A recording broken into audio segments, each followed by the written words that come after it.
கர்த்தருடைய பரிசுத்த நாமத்திற்கு ஸ்தோத்திரம். இன்றைய ஜீவ வார்த்தை நிகழ்ச்சிக்கு உங்களை அன்போடு வாழ்த்தி வரவேற்கிறோம்.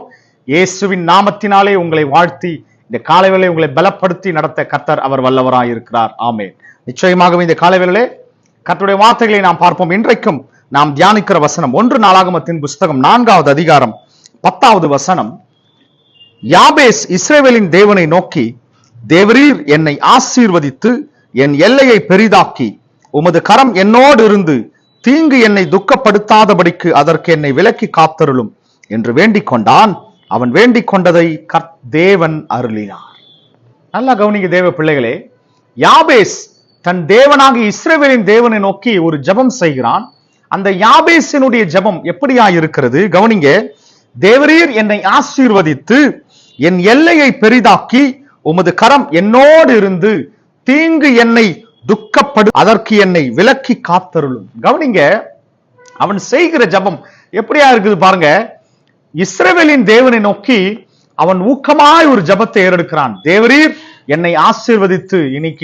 இன்றைக்கு அநேக நேரம் கர்த்தரிடத்திலே நாம் ஜெபிப்பதற்கே ஆசீர்வாதத்தை கர்த்தரிடத்திலே கேட்கலாமா வேண்டாமா என்கிற பயமே அநேகருக்கு இருக்குது. ஆனா கவனிங்க, உண்மையாகவே கர்த்தர் நம்மை ஆசீர்வதிப்பது தேவனுடைய சித்தமாய் இருப்பது. ஏனென்றால் கர்த்தருடைய வார்த்தை சொல்லுகிறது, இஸ்ரவேலை ஆசீர்வதிப்பதே தேவனுக்கு பிரியம்.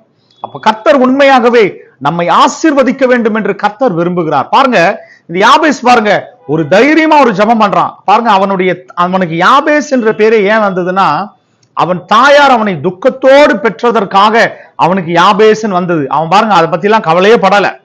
அந்த எந்த காரியத்து குறித்தும் அவன் கவலைப்படல. அவன் இஸ்ரவேலின் தேவனை நோக்கி ஒரு தைரியமா ஒரு ஜெபத்தை செய்யறான். ஆண்டவரே என்னை ஆசீர்வதிங்க, என் எல்லையை பெரிதாக்குங்க, தீங்கு என்னை துக்கப்படுத்தாதபடிக்கு. அந்த வார்த்தையை கவனிங்க. தீங்கு என்னை துக்கப்படுத்தாதபடிக்கு அதற்கு என்னை விலக்கி காத்தருளும். கவனிங்க, இன்றைக்கு பூமியிலே பலவிதமான தீங்குகள் பலவிதமான துன்பங்கள் நம்மை நெருக்கி இருந்தாலும் கர்த்தர் இதுவரைக்கும் நம்மை பாதுகாத்திருக்கிறார். அவன் ஜெபம் பண்றான் பாருங்க, ஆண்டவரே என்னை எல்லா தீங்குக்கும் விலக்கி பாதுகாத்துக் கொள்ளுங்க, அது மாத்திரம் இல்ல என்னை ஆசீர்வதிங்க, என் எல்லையை பெரிதாக்குங்க. எனக்கு எத்தனை பேர் இப்படியா ஜெபம் பண்றீங்க? உண்மையாகவே இப்படி எல்லாம் ஜெபம் பண்ணலாமானே தெரியல. நீங்க நம்ம அநேக நேரங்கள் நினைக்கிறோம், இப்படி எல்லாம் ஜெபம் பண்ணலாமா? கர்த்தரிடத்துல ஆசீர்வாதம் அது அவராதானே தரணும். கவனிங்க, அநேக நேரங்களில் கர்த்தர் நமக்கு அநேக நன்மைகளை ஆசீர்வாதங்களை தர அவர் வல்லவராய் இருக்கிறார். ஆனால் அநேக நேரங்களிலே நாம் கர்த்தரிடத்திலே ஜெபிக்க வேண்டும் என்று கர்த்தர் விரும்புகிறார். பாருங்க, அந்த வார்த்தை நல்லா கவனிங்க. அந்த வசனத்தை கடைசி பகுதி, அதற்கு அவன் வேண்டி அதற்கு என்னை விலக்கி காத்தருளும். பாருங்க, தீங்கு என்னை துக்கப்படுத்தாதபடிக்கு அதற்கு என்னை விலக்கி காத்தருளும் என்று வேண்டிக் கொண்டான். அவன் வேண்டிக் கொண்டதை தேவன் அருளினார். புரியுதுங்களா? இப்ப நல்லா கவனிங்க, அவன் என்ன ஜெபம் பண்ணானோ, இந்த யாபேஸ் என்ன ஜெபம் பண்ணானோ அந்த ஜெபத்திற்கு கர்த்தர் அப்படியே பதில் தருகிறார். அல்லேலூயா.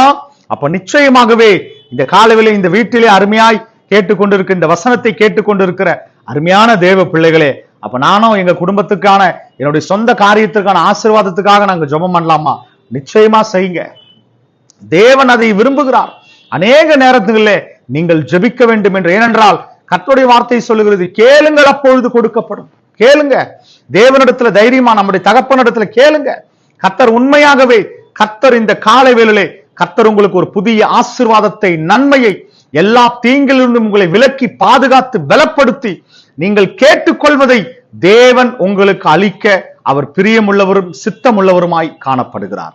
உண்மையாகவே இந்த காலவேளை கர்த்தரை நோக்கி நாம் கூப்பிடுவோமா? கர்த்தரை நோக்கி நம்ம ஜெபம் பண்ணுவோமா?